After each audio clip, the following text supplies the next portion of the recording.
నమస్తే, welcome to our channel. నేను సౌజన్య. జగన్మోహన్ రెడ్డి వైజాగ్లో స్టీల్ ప్లాంట్ నాయకులు ఎవరైతే ఉన్నారో వాళ్ళతో మాట్లాడే మాటలు అంటే వ్యాఖ్యానించినవన్నీ కూడా ఇప్పుడు దుమారం రేపుతున్నాయి. ఆ మాటల వల్ల మైనారిటీ ఓట్లు కూడా దూరం అవబోతున్నాయి అనేటువంటి కథనాలు మనకి మధ్యకాలంలో వినిపిస్తున్నాయి. మరి ఈ అంశానికి సంబంధించి మనతో మాట్లాడడానికి వారి విశ్లేషణని మనతో పంచుకోవడానికి ఈరోజు మనతో పాటు ఉన్నారు senior political analyst and social activist Krishna Kumar గారు ఉన్నారు. వారితో మాట్లాడదాం. నమస్తే అండి. నమస్తే. AP CM Jaganmohan Reddy bus యాత్రలో ఉన్న సంగతి మనందరికీ తెలిసిందే. ఆయన వైజాగ్ స్టీల్ ప్లాంట్ నాయకులు ఎవరైతే ఉన్నారో ఆ భేటీలో కొన్ని వ్యాఖ్యలు మాట్లాడడం జరిగింది. సో ఎన్డీఏ నేతల్ని ఓడించాలి అని, అదే మనకి బెనిఫిట్ అవుతుంది అనడం, అంటే దీనివల్ల మైనారిటీ ఓట్లు ఏవైతే ఉన్నాయో అవన్నీ కూడా జగన్మోహన్ రెడ్డికి దూరం అవ్వబోతున్నాయి, ఆ ఓటర్లు అలాగే ఆలోచిస్తున్నారని చెప్పేసి అని అంటున్నారు. ఇది ఎంతవరకు వాస్తవం? ఆయన మాటలు ఏ విధంగా అర్థం చేసుకోవాలి అంటారు జగన్మోహన్ రెడ్డి మాటలు? అసలు ఆయన మాట్లాడేదానికి తలా తోక లేకుండా ఉంది, ఒక లాజిక్ లేకుండా ఉంది. ఇప్పుడు ఆయనకి ఎందుకు లాజిక్ లేదు అంటే ఆయన పరిస్థితి ఏంటో ఆయనకు అర్థమవుతుంది. ఆయన అనుకున్నది ఏది జరగల. ఏంటంటే తెలుగుదేశము పవన్ కళ్యాణ్ విడివిడిగా పోటీ చేస్తారు. ఆ సందట్లో సడి అన్నట్టు నేను ఎలాగో గెలుస్తాను, నాకు పెద్ద ఇబ్బంది లేకుండా నేను గెలుస్తాను అని అనుకున్నాడు.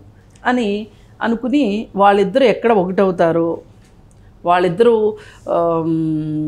అలయన్స్లో ఎక్కడ ఎలక్షన్లకు వెళ్తారో అనే భయం వేసి వాళ్ళిద్దరూ అలా వెళ్లకుండా చేయడానికి విధాల ప్రయత్నం చేసి మ్యాక్సిమం ప్రయత్నం చేశాడు. అది అవ్వలేదు. అవ్వకపోయేసరికి అవ్వకపోగా దానికి బీజేపీ కూడా వచ్చి చేరింది. అంటే ఇక ముగ్గురు, ఒకళ్ళు అనుకుంటే ఇద్దరయ్యారు, ఇద్దరైతే ముగ్గురు అయ్యారు. వీళ్ళని నేను గెలవలేను అనేది అర్థమైపోయిన పరిస్థితుల్లో ఒక రకంగా మైండ్ బ్లాంక్ అయిపోయినట్లు అయిపోయాడు. ఒక రకంగా బ్లాక్అవుట్ జగన్మోహన్ రెడ్డికి. కానీ ఏదో వస్తున్నాడు, తిరుగుతున్నాడు, చాలా చాలా వాటిని నమ్ముకుంటున్నాడు. ఇప్పుడు మన గులకరాయిని నమ్ముకున్నాడు, ఇంకో దాన్ని సరే నమ్ముకుంటే వాటి ఫలితం ఏమవుతుందో చూడాలి. ఇటు పక్కన ఏదైతే ఎన్డీఏ కూటమి ఉందో వాళ్ళు జోరుగా వాళ్ళు ప్రచారాలు చేసుకుంటున్నారు, వాళ్ళ పనిలో వాళ్ళు ఉన్నారు. వాళ్ళు క్యాండిడేట్లని బాగా చేసుకుని అంతా వాళ్ళ పనిలో వాళ్ళు ఉన్నారు. ఇంక ఇతనికి జగన్మోహన్ రెడ్డికి అసలు ఏమీ అర్థం కావట్లా. ఏమని ప్రజలను ఓట్లు అడగాలి? 5 ఏళ్లలో ఆయన చేసింది ఏమీ లేదు. ఇది నేను చేశాను అని చెప్పుకుంటానికి లేదు. పోనీ పాత మేనిఫెస్టోలో నేను చాలా చెప్పానండి, అందుట్లో కొన్ని చేయగలిగాను, కొన్ని చేయలేకపోయాను, చేయలేని ఇప్పుడు నాకు ఇంకొక అవకాశం ఇస్తే చేస్తాను అని కూడా చెప్పుకోలేని పరిస్థితులు అయోమయం జగన్నాథంలాగా తయారయ్యాడు జగన్మోహన్ రెడ్డి. దానిలో భాగంగానే ప్రజల్ని ఓట్లు అడిగే విషయంలో తను ఏదైతే పోయినసారి మేనిఫెస్టో నవరత్నాలని చెప్పాడో ఆ నవరత్నాల సంగతి ఏంటో అర్థం కావట్లా. ఏం జరుగుతుంది, ఎట్లా ప్రచారం చేసుకోవాలి అంటే ఒక వ్యూహం ప్రకారం వెళ్తారు కదా ప్రచారానికి, అవన్నీ కూడా పెద్దగా కనపడట్లా. అసలు కొన్ని చోట్ల అయితే ఆయన మాట్లాడడానికి కూడా ఇష్టపడట్లా. కేవలం సైగలతోటి సంజ్ఞలతోటి మాత్రమే దండాలు పెట్టుకుంటా వెళ్తున్నాడు. మరి ఈ పరిస్థితుల్లో వైజాగ్లో ప్రచారం చేస్తూ దానిలో భాగంగా Vizag steel plant employees union వాళ్ళు ఉంటారు కదా, ఇప్పుడు దాన్ని ప్రైవేటీకరణ చేస్తున్నారు కాబట్టి దానికి ప్రైవేటీకరణకు వ్యతిరేకంగా పోరాడుతున్న వాళ్ళందరూ కూడా ఉంటే వాళ్ళ దగ్గర వాళ్ళతోటి భేటీ అయ్యాడు. వాళ్ళందరికీ ఏవో అబద్ధాలు చెప్పి మసిపూసి మారేడికాయ చేసి ఓట్లు వేయించుకోవాలనేది ఆయన ఉద్దేశం. దానిలో భాగంగానే వాళ్ళకి ఏం చెప్తున్నాడంటే, ఇంకా పాపం వాళ్ళు మంచోళ్ళు కాబట్టి ఏం తిట్టలా. ఇంతకు ముందంతా అడిగింది ఏంటంటే వాళ్ళు, నువ్వు అసెంబ్లీలో ఒక తీర్మానం చెయ్యి ప్రైవేటీకరణకు వ్యతిరేకంగా, ఆ తీర్మానాన్ని కేంద్ర ప్రభుత్వానికి పంపించమని అడిగారు. అది చేయకపోతే కూడా ఇప్పుడు వాళ్ళ పాపం వాళ్ళు ఏం అడగల దాని గురించి, ఎందుకు చేయలేదు ఏంటి అని. మరి వాళ్ళతో ఏదో మాటామంతి చేయాలి కదా. ఆ మాటామంతిలో భాగంగా ఏం చెప్పాడు అంటే వాళ్ళకి, మీరందరూ నాకే ఓట్లు వేయండి, నాకు ఎంపీ సీట్లు ఇప్పించండి, అప్పుడు ఎన్డీఏకి సీట్లు తక్కువ రావాలని మీరు కోరుకోండి, నన్ను గెలిపిస్తే ఎన్డీఏకి సీట్లు తక్కువ వస్తే అప్పుడు వాళ్ళు నా సపోర్ట్ కోసం అడుగుతారు, అప్పుడు నేను సపోర్ట్ చేస్తాను. సపోర్ట్ చేసేటప్పుడు నేనేం అడుగుతాను అంటే వైజాగ్ స్టీల్ ప్లాంట్ని ప్రైవేట్ పరం చెయ్యొద్దు అని చెప్పి నేను అడుగుతాను. మనకు ఒక గ్రిప్ కావాలి అంటే ఈ పని చెయ్యాలి అని చెప్పి చెప్తా ఉన్నాడు. అంటే నిన్న మొన్నటిదాకా ఇది ఎలా ఉంటే ఇలా చెప్పాడు కదా, దీనికి క్వైట్ కాంట్రడిక్షను. ఇంతకుముందు ఏం మాట్లాడాడు, బీజేపీ మతతత్వ పార్టీ, ముస్లింలకిన్నూ క్రైస్తవులకి వ్యతిరేకమైన పార్టీ అది అని చెప్పాడు. అలాంటి పార్టీతోటి చంద్రబాబు నాయుడు అలయన్స్లో ఉన్నాడు కాబట్టి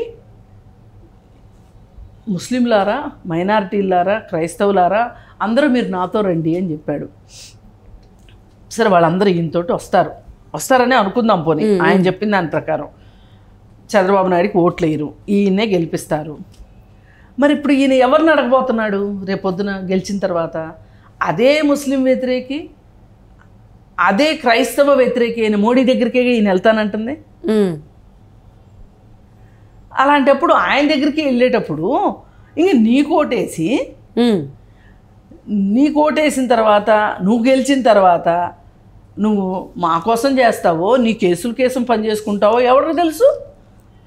అలాంటప్పుడు మళ్ళీ అక్కడికి వెళ్ళి నువ్వేమో మళ్ళీ వాళ్ళ దగ్గరికి వెళ్ళి ఇప్పుడు ముక్కెట్టు ఉందిరా అంటే చుట్టు తిప్పి చూపించినట్టు ఉంది ఇది.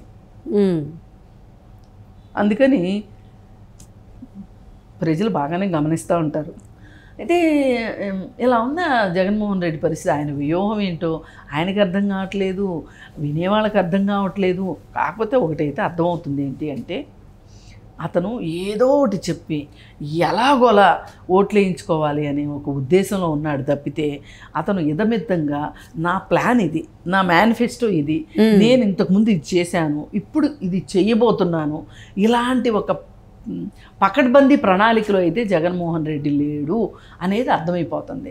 అంటే జగన్మోహన్ రెడ్డి ఆశలు వదిలేసుకున్నట్లుగానే కనిపిస్తుంది. కాకపోతే మరీ పూర్తిగా కాడి కింద పడేస్తే బాగోదని చెప్పి ఏదో ప్రచారం చేసినట్టుగా చేస్తున్నాడు తప్పితే ఆయన గెలుస్తాను అనే ఒక ఆత్మవిశ్వాసం మటుకు అతని దగ్గర కనిపించట్లా. ఆ ధైర్యము, ఆ ధీమా అవి కనిపించట్లా. పోయినసారి ఎలక్షన్లు జరిగినప్పుడు ధీమా, 2019లో ఉన్న ధీమా ఇప్పుడు కనిపించట్లా. ఈ కనిపించకపోవటానికి కారణం చూస్తే అతనికి ఏంటి, అటువైపు శత్రువు చాలా బలంగా కనిపిస్తున్నాడు. ఈ బలమైన శత్రువుని నేను టార్గెట్ చేయలేను, గెలవలేను అనేది అర్థమైపోయి ఆ నిరాశ నిస్పృహ నుంచినే ఇలాంటి మాటలు వస్తున్నాయి. లేకపోతే ఎవరన్నా ఇలా చెప్తారా అండి?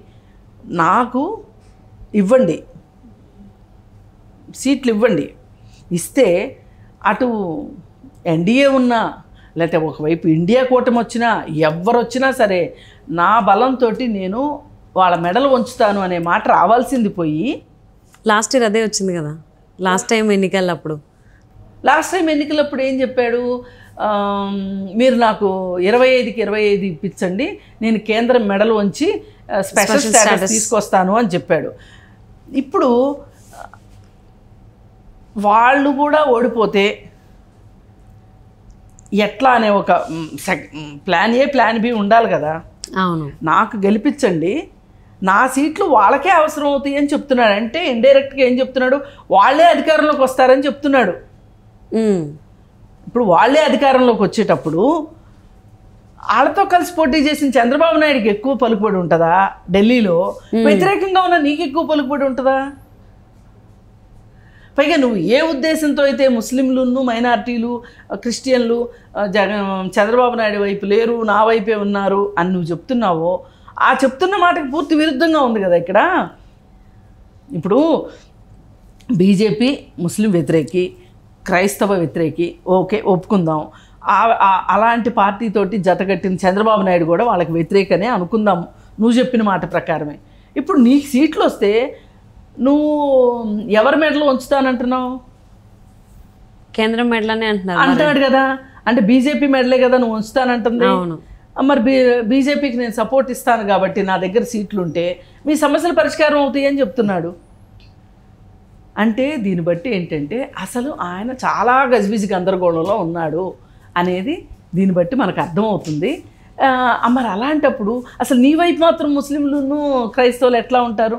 రేపు నువ్వు మళ్ళీ వెళ్ళి ఊడిగం చేసేది అక్కడే కదా, బీజేపీకే కదా. అవును. అట్లా కాకుండా నువ్వు కానీ ఇండియా కూటమితో ఉంటాను నేను అని ఉంటే గనక అప్పుడు నీ వెనక ముస్లింలు కానీ క్రైస్తవులు కానీ ఉంటారు నీ వెనక. లేకపోతే నీ వెనక ఎందుకుంటారు? అవును. ఈ 5 సంవత్సరాలు జగన్మోహన్ రెడ్డి పాలన ప్రభావం ఏమో ఆంధ్రప్రదేశ్ ప్రజలు ప్రతి మాటని కూడా చాలా జాగ్రత్తగా ఆలోచించుకుని వింటున్నారు, ఆలోచిస్తున్నారు, దాని ప్రకారం ఓటేద్దామని చూస్తున్నారు. సో మరి రాబోయేటువంటి రోజుల్లో ఏం జరుగుతుందనేది చూద్దామండి. Thank you so much Krishnakumari గారు.